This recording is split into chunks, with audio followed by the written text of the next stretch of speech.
So, as you guys, probably most of you guys know, our state is divided into areas.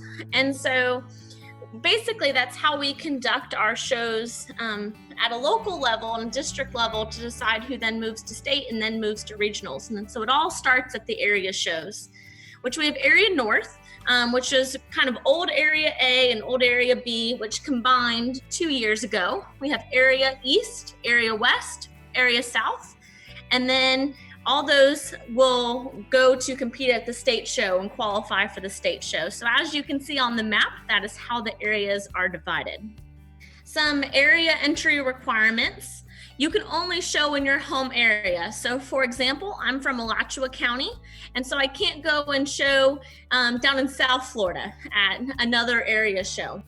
No late entries are accepted. So unlike a lot of local shows, you can't show up day of and register for classes.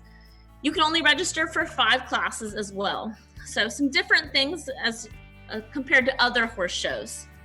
It is your responsibility to make sure that your registration is filled out completely. So in the past, we've seen some examples of people registering geldings for mare halter classes and things like that. So I really ask that as a 4-H participant that you really look over your registration and that you have your club leader and also your agent look over to make sure that those are filled out correctly. You can only show 1 horse, but you are allowed other project horses. So if you have 3 horses at home, we kind of encourage you that if you have the ability to have other project horses, that's a great thing. In case, your 1 horse that you plan to show comes up lame, then you can show your other project horses. But all those horses need to have had their certification in January in order for that to happen. You must show the same horse that you qualified on at area at state and regionals. No stallions are allowed at the show. And just a reminder that horses should be properly vaccinated and at a proper body condition score. Some of the area show divisions are Western, Ranch, Saddle Gated, Hunter, and Speed. So a little bit about the state show. The state show is held in Tampa, and it's usually a Wednesday through Saturday.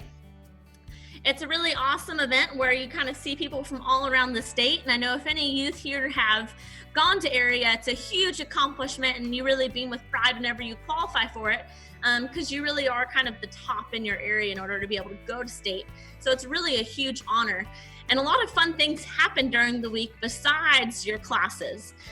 So there's the Emerald Award, which is for county stall decorations, and they have those for large and small counties. We recognize our State Horse Program Volunteer Award. And then there's high points across all the divisions, as well as the top 10 seniors and juniors throughout the week. Points-wise are honored during the award ceremony. So to qualify from area to go to state, each area is given a certain number of youth that they can send on to state. And a lot of that is determined by the stalls and how much youth from the areas have competed at state over a multi-year average. Youth earn points for placings during the class. So normally points are given to the first 6 horses placed in a class. Sometimes sliding scales are used, which means that if over 6 horses are in the class, then those numbers kind of are done a little bit differently. And I won't go into that too much, but if you have more questions about that, we can talk about that in our question and answer session. Youth who earn points at the area show will go on to state. So let's say, for example, that the number we are given, that we are told that we can send 50 kids to state. If the 50th kid falls on 6 points, all youth who earn 6 points will be able to go to state. And usually that's, you'll know those numbers at the end of the show once everything has been entered. And we say that that's an unofficial thing because we kind of take that next day to really go over and make sure that everything is correct.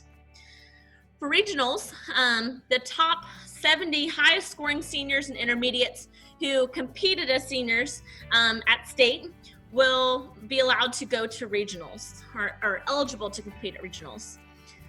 and that's held in usually July, end of July, early August. It usually falls really close to 4-H University.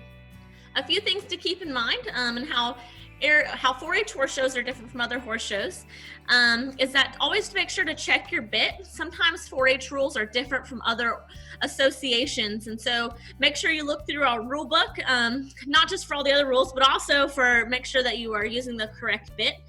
And another different thing is you can only choose 5 classes to compete in. You need to have your horse certification form turned in by January 1st. And usually most counties require that you turn in a complete record book in March or April before the registration closes, so that way your agent can make sure that you've completed your record book properly enough to be able to compete at area. And then just another reminder that no late entries are accepted. So unlike other shows, you can't register the day before or the day of.